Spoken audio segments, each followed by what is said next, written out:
Kemudian kita lanjut ke nomor 12. Oke, di situ alat pernapasan pada hewan tersebut adalah, nah di sini ada kaki 1000 ya, kakinya banyak sekali karena tiap segmen itu ada kakinya.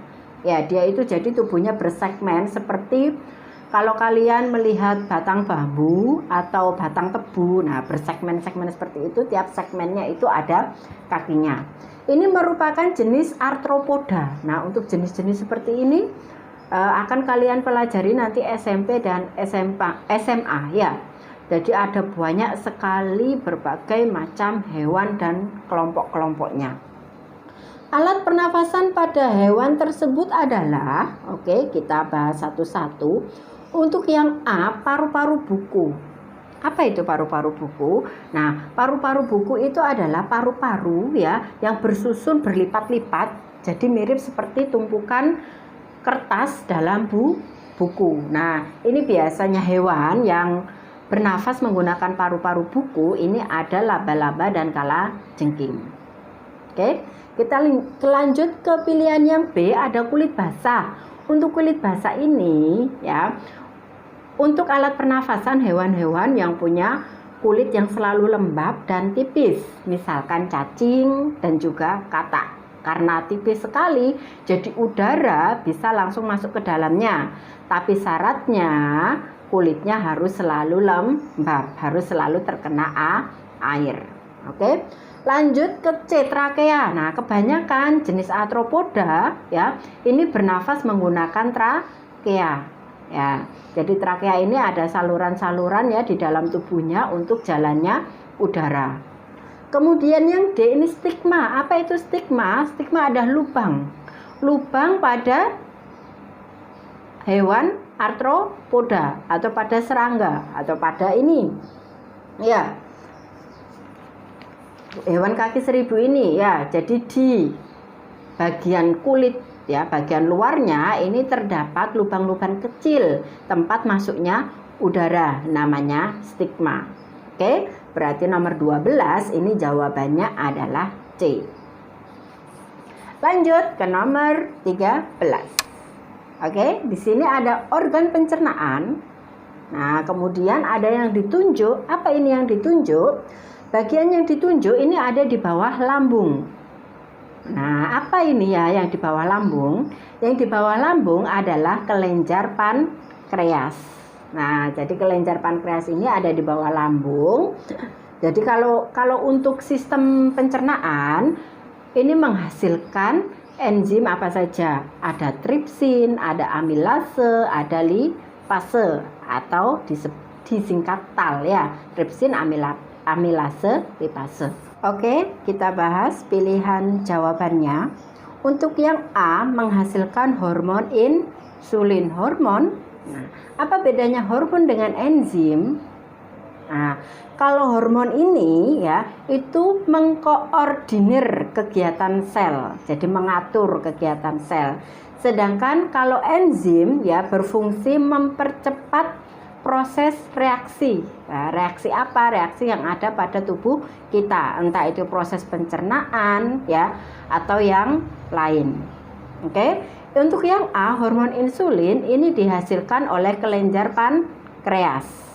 Nah, hormon ini berfungsi untuk mengubah glukosa. Glukosa itu gula yang kalian makan ya. Biasanya glukosa ini ada dalam makanan kalian ya, seperti nasi. Di dalam nasi itu juga ada glukosanya. Di situ akan diubah menjadi energi ya untuk kegiatan kita sehari-hari. Kemudian yang B, menghasilkan getah empedu. Yang menghasilkan getah empedu ini adalah hati. Ya, organ hati itu ada di mana? Bukan, ya. Organ hati itu bukan di dada, tapi ada di rongga perut bagian kanan. Nah, kenapa kalau sakit hati dada menjadi sesak?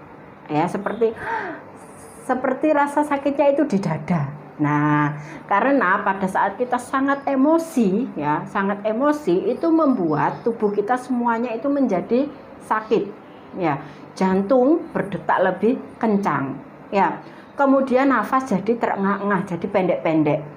Nah, dan otot pada bagian dada ini akan menegang. Ya, jadi dada terasa sakit gitu kalau lagu emosi ya, menahan sakit gitu ya. Oke, kita lanjutkan untuk yang C, menyaring gula darah. Nah, ini adalah fungsi dari ginjal. Akan kalian pelajari lebih detail di SMP. Nanti ginjal di dalamnya ada apa saja. Ya, ada nefron, ada TKP, apa itu TKP, tubulus contortus proximal, dan banyak lagi. Nah, jadi kalian harus ini paham semua materi MI dulu. Jadi nanti di SMP, tidak bingung, ya, tidak merasa kalau banyak sekali yang dipelajari. Oke.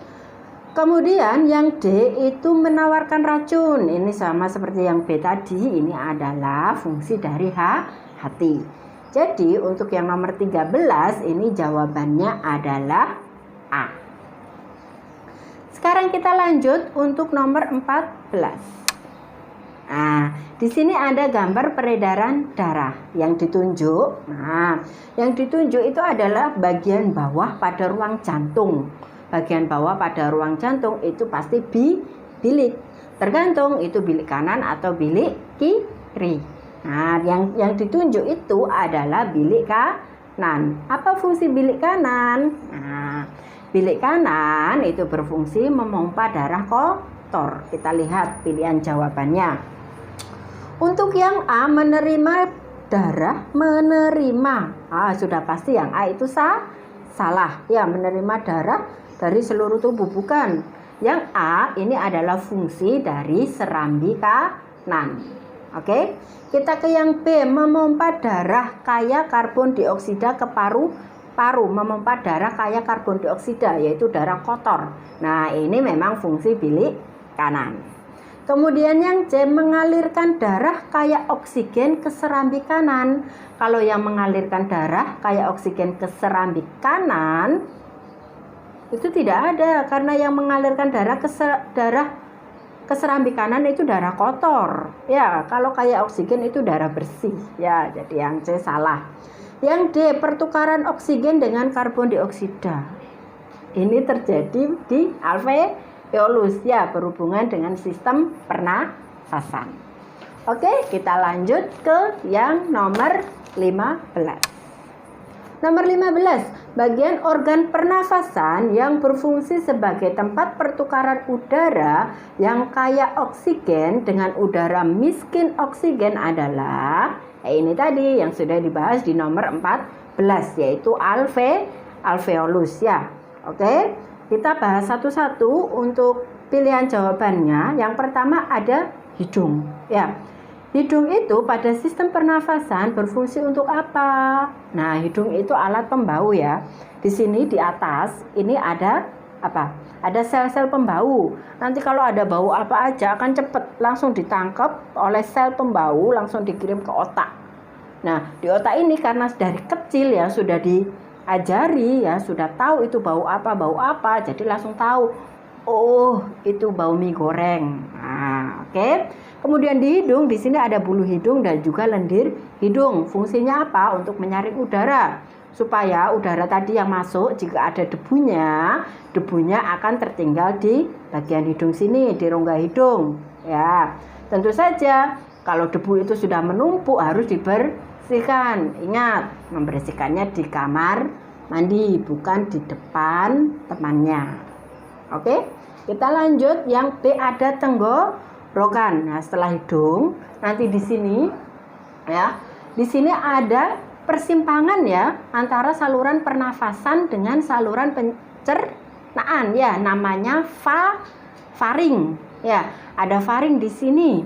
Nah, di sini, jadi kalau kalian misalkan makan sambil bercanda, ya, atau sambil tidak konsentrasi, ya, nah, makanan bisa masuk ke saluran pernafasan.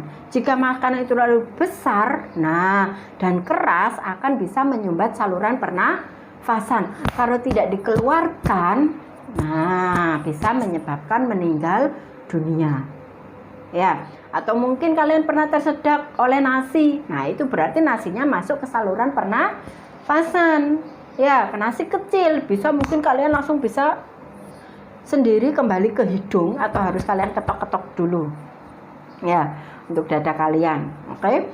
Kemudian setelah faring ya ada yang namanya laring atau pangkal tenggorokan ya, pangkal trakea. Di situ ya ada yang namanya pita suara ya, sebuah lapisan tipis. Nah, supaya kita bisa mengeluarkan suara. Nah, itu akan bergetar saat udara masuk, udara keluar. Nah, akan bergetar. Kemudian setelah laring ada yang namanya tenggorokan. Nah, itu yang B, tenggorokan atau trakea. Di situ ada bulu-bulu halus yang masih berfungsi untuk menyaring udara. Kemudian bronkeolus. Nah, bronkeolus ini adalah cabang-cabang yang ada di dalam paru-paru yang nanti ujung-ujung cabangnya itu terdapat gelembung-gelembung kecil yang namanya alveolus, berfungsi untuk tempat pertukaran O2 dan CO2. Nah, nomor 15 ini jawabannya yang D. Untuk minggu ini Ustazah membahas 15 soal. Nah, pesan dari Ustazah, tetaplah di rumah, jangan kemana-mana, jaga kesehatan, sholat 5 waktunya nak, mumpung di rumah ya, bisa tepat waktu.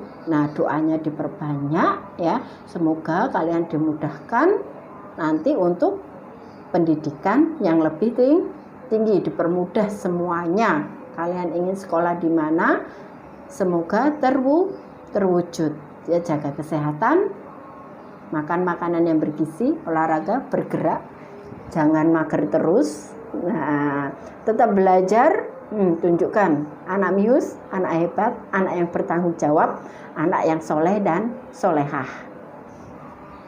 Sekian dari Ustazah. Assalamualaikum warahmatullahi wabarakatuh.